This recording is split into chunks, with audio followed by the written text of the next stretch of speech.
நான் எல்லா கர்ம ஆராய்ச்சின்னு உணர்றது என்னன்னா, நீங்க வர துன்பத்தை அனுபவிச்சிடணும். எப்போ நீங்க இந்த துன்பத்திலிருந்து தப்பிக்க பாக்குறீங்களோ, அப்பயும் உங்களுக்கு இதோட பெரிய துன்பம் தயாரா இருக்கும். உங்களை யாராவது ஒருத்தர் கடனால அவமானப்படுத்துறாங்களா, அவமானப்பட்டுருங்க. ஐயோ, நான் இன்னைக்கு நைட்டே வந்து அவமானப்படுத்தினால நான் வந்து மனசு வந்துட்டேன், இப்படி ஆயிட்டேன் அப்படி ஆயிட்டேன்னு நினைச்சு நீங்க வருத்தப்பட்டு, இல்ல நான் வந்து கடனே இருக்கக்கூடாது, இல்ல எனக்கு வந்து நோயே இருக்கக்கூடாது, நான் உடனே இதெல்லாம் சரி பண்ணிடுறேன் அப்படின்னு போறப்போ அது அதோட பெரிய இதா வருது.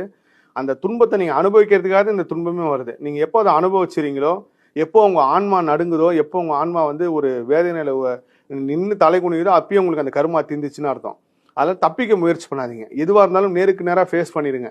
எப்போ நீங்க நேருக்கு நேரா ஃபேஸ் பண்றீங்களோ, அப்பதான் இந்த பர்த்தோட உங்களோட பிறப்பின் ரகசியம் உணர்ந்து இந்த கர்மா இதோட தீர்ந்து இதுக்கப்புறம் இந்த துன்பம் வராம இருக்கும். அப்ப நான் ஒண்ணு எல்லா விஷயத்தையும் அவர் தங்கப்பட ஐயாவும் சொன்னாரு. பெரிய ஆச்சரியமா இருந்து நான் ஏன் இந்த முருக பக்திக்குள்ள வந்தேன், ஏன் முருகரை பத்தி பேச ஆரம்பிச்சுன்றதை வந்து ரொம்ப விளக்கமா சொன்னார். என் மனசுல இருந்த ஒரு கேள்விகளுக்கும் நிறைய விஷயங்கள் பதில் சொன்னார்.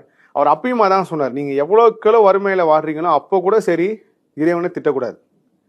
நான் வந்து நான் சொல்லுவேன், நடு தெருல நீங்க வந்துட்டீங்க, உங்க அப்பா அம்மா சொந்தம் பந்தம் நண்பன் நம்பினவங்க எல்லாருமே உங்களை கைவிட்டு எல்லாமே வந்து நிச்சயம் நீ ஒண்ணுமே இல்லடா, நீ ஜீரோ, நீ முருகனை கும்பிட்டாலே நடுத்துல நின்று ஆகணும் அப்படின்னு நீங்க சொன்ன உங்ககிட்ட சொன்னா கூட அப்பயும் முருகன் புகழ் பாடுற மனசு உங்களுக்கு இருக்கு அப்படின்னா கடைசியா உங்களுக்கு முருகர் வைக்கிற சோதனை இதாக தான் இருக்கும். அதுக்கப்புறம் கண்டிப்பா உங்களுக்கு அந்த சோதனை வராது.